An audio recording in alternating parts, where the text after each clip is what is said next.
baby, my Valentine, yeah. Boy, now you're making my temperature rise. If you leave me, I go die. I swear, you are like the oxygen. Hi guys, my name is Noni Matigela. Welcome to the Noni M podcast. Let's talk about the two contradicting statements or confessions that were made by Ndanzi and by Sibiya on the Senzo Meyiwa case. But before we get into doing that, guys, please make sure you do not forget to like, to share, to comment, and most importantly, please make sure you are subscribed on the channel. Please make sure you are watching up until the end and you are watching the ads that are coming through. When you are doing all of those things, you are helping this channel to grow financially and in numbers. I really appreciate you doing that. Thank you so much. Thank you. Now let's talk about the alleged confessions that were made by Ubongani Ndanzi and Umuzi Sibiya. The judge decided that he's going to put them accept them into records.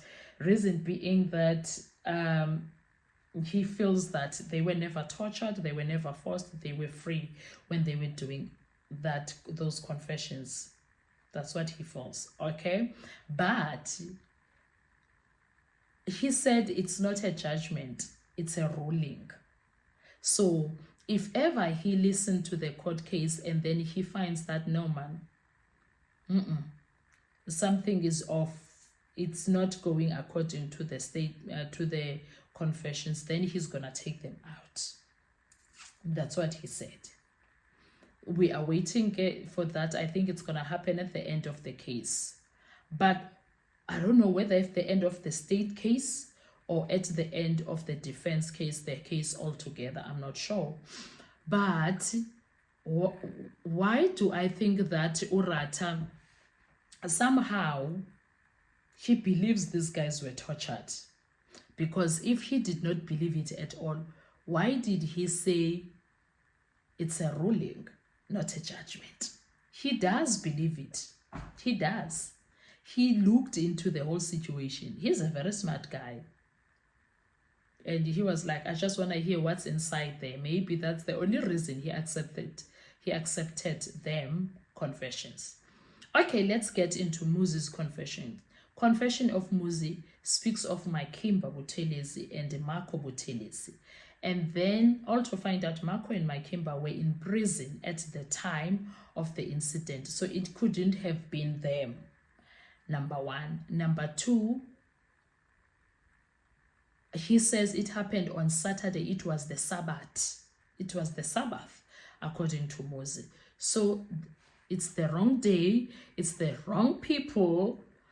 And the things that he mentioned have nothing to do. So it made it look, hey guys, it made it look so bad. It was so bad.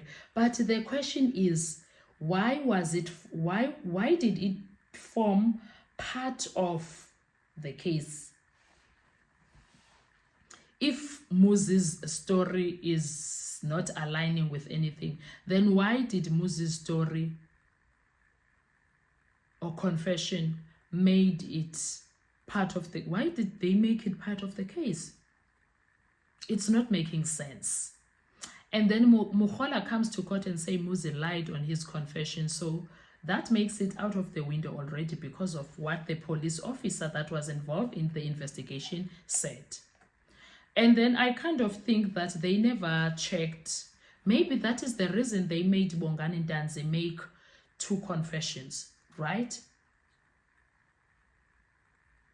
And then also Umuzi was very smart. Yeah, now when he went to court for the Tembisa case, do you know what he did? He told the magistrate, they are beating me up. I don't want to be in a police station. Can I be taken to prison? Which they did. They took him to prison and they never had access to him. So perhaps that is why he never had a second confession. Ubongani yena, if he knew, to show that he's not a criminal, this guy, if he knew naye, after they made him appear in court,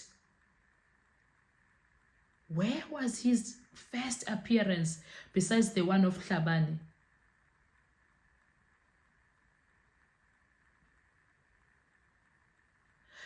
He was supposed to do the same, but because he didn't know about these things, so he did not say they're here. They must take him to a prison cell so that they can request him from there when they want him. Anyway, so then Moses one, it's out of the window. And then I doubt Rata will even look into that unless he wants to make reference to show that he did not find them guilty because of these discrepancies. And then it's Bongani Dance's one. While we are doing the case, there is nothing. Bongani Dance spoke about calls that were made in between the accused and with Kelly Khumalo. And there is absolutely no conversation or communication between Kelly Khumalo and the accused, according to the section 205. So that alone, it says Bongani Dance's confession is exactly what he said, a forced confession. Now, the question would be, if Judge Rata decides to find these guys guilty, on what grounds? Because he doesn't have any. On what grounds can he find them guilty of any crime when it comes to the Senzo Meyiwa case? These confessions are not aligning with anything that is in the courtroom. They are not. Even time frames, nix. They are not aligning. Because if they are going to say Ndanzi had a cell phone, why didn't Ndanzi get to Magistrate Gronier and say, I need to make a phone call to my family, they need to know where I am? Why? Guys, do you understand that there's too much lies that they have been told about this case? But hey, let's wait and see how things are going to go, because wow, it is a lot. I want to hear your views about that. Do you think this judge, even after everything that has been said, that is not even aligning with the state case, is he still going to find these guys guilty? But if he does, on what grounds? And why would he do that? It's a lot. Like, people's careers are at stake here. Even Judge Rata's legacy is at stake. Imagine him finding these guys guilty of this nonsense and then risk his life, worked legacy. He worked this man and became a judge. Because I don't think people are going to let it go like that should he find them guilty. He needs to make it make sense. How?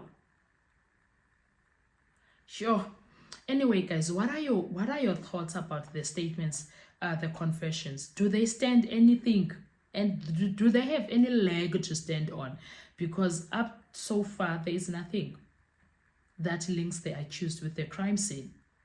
Not even one accused. Instead, the cell phone data is telling us that they were never near the crime scene. Ukuthi they know each other, they've contacted each other. If there is no conversation that says they said to each other about Senzo and being sent by Kelly Khumalo, then there is nothing to prove. Without that proof, they can't be found guilty in my view. Anyway, what are your thoughts? I'll see you on our next video. Thank you so much. Enjoy your day. Bye-bye. Need to survive, I'll be honest. Your loving me, I am so obsessed. I want to chop your kabi ule. Your body they pack me shit.